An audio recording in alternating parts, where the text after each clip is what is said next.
Assalamualaikum warahmatullahi wabarakatuh. Alhamdulillahirobbil alamin, wa ala alihi wa sahbihi ajmain. Bertemu lagi dengan Al-Farizi, channel yang membahas kisah para nabi, sahabat nabi dan semua kisah islami. Agar menambah kecintaan kita kepada Allah dan Rasul-Nya. Jangan lupa subscribe, like, komen, dan share. Tonton video ini sampai habis, agar tidak sesat. Allahu a'lam bishawab. 10 tahun lebih, Musa meninggalkan Mesir tanah airnya, sejak ia melarikan diri dari buruan kaum Firaun. Suatu waktu yang cukup lama, bagi seseorang dapat bertahan menyimpan rasa rindunya kepada tanah air, tempat tumpah darahnya, walaupun ia tidak pernah merasakan kebahagiaan hidup di dalam tanah airnya sendiri. Apalagi seorang seperti Musa, yang mempunyai kenang-kenangan hidup yang seronok dan indah, selama ia berada di tanah airnya sendiri, selaku seorang dari keluarga kerajaan yang megah dan mewah, maka wajarlah, bila ia merindukan Mesir, tanah tumpah darahnya dan ingin pulang kembali, setelah ia beristrikan Safura, puteri Syuaib. Bergegas-gegaslah Musa berserta istrinya, mengemaskan barang dan menyediakan kendaraan, lalu meminta diri dari orang tuanya, dan bertolaklah menuju ke selatan. Menghindari jalan umum, supaya tidak diketahui oleh orang-orang Firaun, yang masih mencarinya. Setibanya di Tursina, tersesatlah mereka. Musa kehilangan pedoman dan bingung manakah yang harus ia tempuh.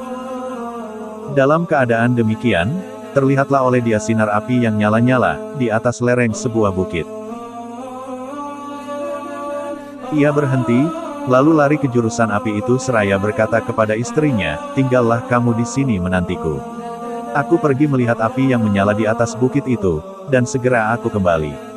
Mudah-mudahan aku dapat membawa satu berita kepadamu dari tempat api itu, atau setidak-tidaknya membawa sesuluh api, untuk menghangatkan badanmu yang sedang menggigil kesejukan." Tatkala Musa sampai ke tempat api itu, terdengar oleh dia suara seruan kepadanya datang dari sebatang pohon kayu, di pinggir lembah yang sebelah kanannya pada tempat yang diberkahi Allah. Allah subhanahu wa ta'ala berfirman, maka ketika ia datang ke tempat api itu ia dipanggil, "Hai Musa, sesungguhnya aku inilah Tuhanmu, maka tanggalkanlah kedua terompahmu, sesungguhnya kamu berada di lembah yang suci, tua. Dan aku telah memilih kamu, maka dengarkanlah apa yang akan diwahyukan kepadamu. Sesungguhnya aku ini adalah Allah, tidak ada Tuhan yang hak selain aku, maka sembahlah aku dan dirikanlah sholat untuk mengingat aku. Sesungguhnya hari kiamat itu akan datang. Aku merahasiakan waktunya agar supaya tiap-tiap diri itu dibalas dengan apa yang ia usahakan. Maka sekali-kali janganlah kamu dipalingkan daripadanya, oleh orang yang tidak beriman kepadanya, dan oleh orang yang mengikuti hawa nafsunya, yang menyebabkan kamu jadi binasa." Quran Surat Toha ayat 11-16. Itulah wahyu yang pertama yang diterima langsung oleh Nabi Musa, sebagai tanda kenabiannya, di mana ia telah dinyatakan oleh Allah sebagai Rasul dan Nabi-Nya, yang dipilih Nabi Musa dalam kesempatan bercakap langsung dengan Allah, di atas bukit Tursina itu, telah diberi bekal oleh Allah yang Maha Kuasa. Dua jenis mukjizat sebagai persiapan untuk menghadap kaum Firaun yang sombong dan zalim itu. Bertanyalah Allah kepada Musa, "Apakah itu yang engkau pegang dengan tangan kananmu, hai Musa?" Suatu pertanyaan yang mengandung arti yang lebih dalam dari apa yang sepintas, lalu dapat ditangkap oleh Nabi Musa dengan jawabannya yang sederhana. "Ini adalah tongkatku, aku bertelakan padanya, dan aku pukul daun dengannya untuk makanan kambingku.